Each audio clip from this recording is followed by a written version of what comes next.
Shabbat Shalom. On Wednesday mornings at my daughter's school, parents are invited to join the fourth graders for tefillah, or worship. It's a beautiful, albeit early ritual, and one I will certainly miss once she's out of lower school. This past Wednesday, as we gathered in the school's sanctuary, the rabbi, whom I admire immensely, asked the question, "What is one of your most favorite Passover memories?" Immediately, hands shot up across the room, reaching desperately towards the rabbi in a bid to be called on. This one said, "When we open the door for Elijah, we always find my uncle in a crazy costume." Another said, "My mother always brings stuffed animals to the Seder." And yet another, his face lit up with radiant joy, said, "We all wear masks for the plagues." He then pantomimed the masks for all to see. Wouldn't you know it? These were the memories of the fourth grade parents, not the kids. Though the kids had some pretty great memories too. It was the parents who so eagerly wanted to share the memories that had stayed with them from Passover's past. The parents who wanted to relive these moments from years ago. It was clear that these memories were so consequential, representing not only the Seders, but family and connection and identity. The silly masks and stuffed animals and costumes were an indelible part of these parents' Jewish stories. And now they would be part of their children's stories as well. At the heart of Passover is this emphasis on memory and remembering. On one hand, the act of Passover remembrance is deeply personal. We remember the sounds and smells and sights of our own Seders, the architecture of the tables, the linens, the cutlery, the food. Can't you just smell that brisket right now? We remember the people who sat in each chair around the two crowded tables, their faces still fresh in our minds, their voices and mannerisms too. We see the layers of our lives in every Seder we attend and in every Haggadah we read. In speaking with a congregant and a colleague this week, both shared with me in remarkably similar language that their primary goal for their Seders is that the youngest generations remember who they are, where they came from, and what they believe. They each spoke about the Seders they had growing up and how those Seders became core memories. All they wanted was for their children and grandchildren to have those same core memories. Said one to me, "I remember distinctly the Seders I used to attend at my grandparents'.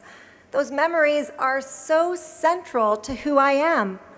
And so now I do the very same Maxwell House Seder and make the very same brisket and do the very same rituals that they did so that my grandchildren and great-grandchildren will hopefully remember the way I did."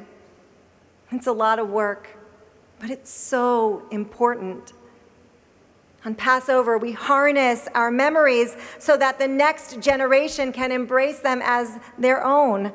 We pass down what we know so that those who follow can observe using these traditions of old, or maybe creating traditions anew.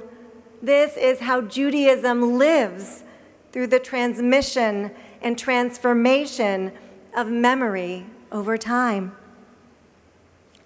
But on Passover, we are meant to remember more than just our personal histories. We're meant to remember our communal history, how we suffered, how we moved from slavery to freedom, and how we were awed and guided by God as we read, "Remember this day on which you went free from Egypt, the house of bondage, how the Eternal One freed you from it with a mighty hand." Note that this charge is in the second person. You should remember how you went free, mandating that we not separate ourselves from this history, rather that we insert ourselves within it. Like the Haggadah teaches, "B'chol dor v'dor chayav adam lirot et atzmo ke'ilu hu yatsa mimitzrayim." In every generation, every person is obligated to see themselves as if they left Egypt. Danielle Hartman, president of the Shalom Hartman Institute, explains, as Jews, there's one memory that we are individually obligated to carry: the memory of having personally been freed from slavery in Egypt. We are a people shaped by this memory and have a long-standing tradition of eternalizing and internalizing Egypt and almost everything that's come since. This act of communal remembering, notes Rachel Goldberg-Polin, is self-defining. Who are you? You were slaves. You were no one. You were the lowest of the low. Don't forget where you come from. But also, don't forget what you're made of. Don't forget what you believe in. Don't forget what your values are. Our communal remembering on Passover helps us see ourselves more clearly and identify our beliefs more precisely. And at its best, our remembering embeds within us humility and empathy, compassion and vulnerability, enabling us to better understand those who are around us. Every person needs to have a certain Egypt, writes poet Emanu-El, to deliver themselves from it with a strong arm or with grinding teeth. Every person needs terror and great darkness and comfort and promise and redemption, that they would know to look up at the sky. Every person needs one prayer that would always be on their lips.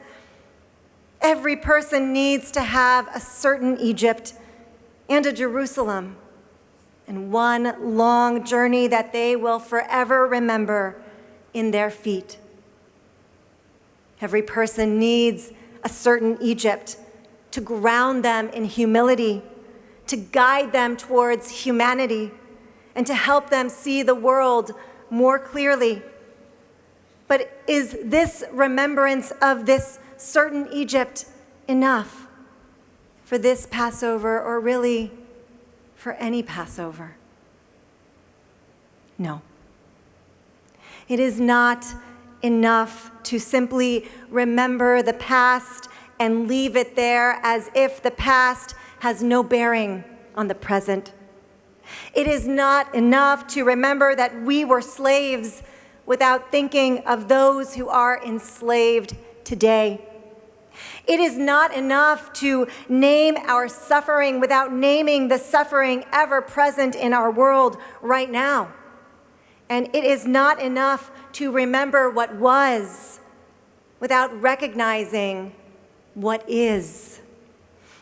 As we reenact this story, writes Rabbi Joy Levitt, we are meant to literally ingest enslavement and experience freedom so that we get up from the table ready to act, ready to work for a world that is more just and more free. We engage in this ritual of remembering in order that we remember the injustice, the oppression, and the subjugation that is rife in our world today. Rav Yitz Greenberg puts it this way: the Seder turns memory into moral dynamic, urging us to apply the lessons that we learn in the Haggadah to the broken world around us. For Rachel Goldberg Poland, there is no daylight between the remembrance of the past and that of the present. We cannot read the Haggadah, the story of our enslavement, without remembering the 59 hostages still in Gaza. As Rachel says, how do we digest this going into the Seder? The whole point of Passover, it is supposed to be a commemoration of leaving the worst form of bondage and slavery that we've ever experienced. And how can we do that this year when we know there are 59 people who are still there, 24 of whom are still thought to be alive?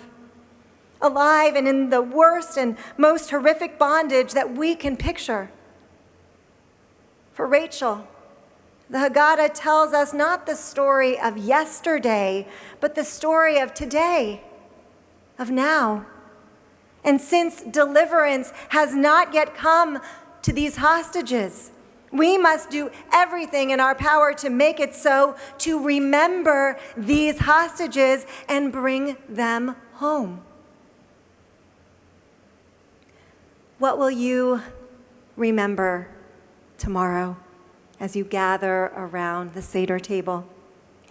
What will the story of our enslavement inspire you to do? How will it urge you to act? Whose name will be on your lips when we read of our travails in Egypt? Whose pain will be on your heart? Who will you recall as we sing our freedom song and Dayenu? Who will you lift up as we celebrate the triumph of our people? And who will you potentially save by remembering their name? I didn't raise my hand to answer the rabbi's question on Wednesday when she asked, "What is one of your most favorite Passover memories?" My daughter noticed and turned to me and said quietly, "You don't have a favorite Seder memory?" "I did," I said. When I was growing up, we did Seder at our family friend's home. They lived on the top of this very steep hill, so steep that when you opened the door for Elijah, it would seem as if there was nothing there but a great open expanse before us. I wondered, would Elijah be able to find us up here? Or would he even try? Would this prophet whom we always remembered for the good, would he remember us up here? And if he did, and if he didn't, what then? But somehow, Elijah always came. The door would always open. The wine would always vanish, and the door would close once more. Elijah did remember. He will always remember. And so must we.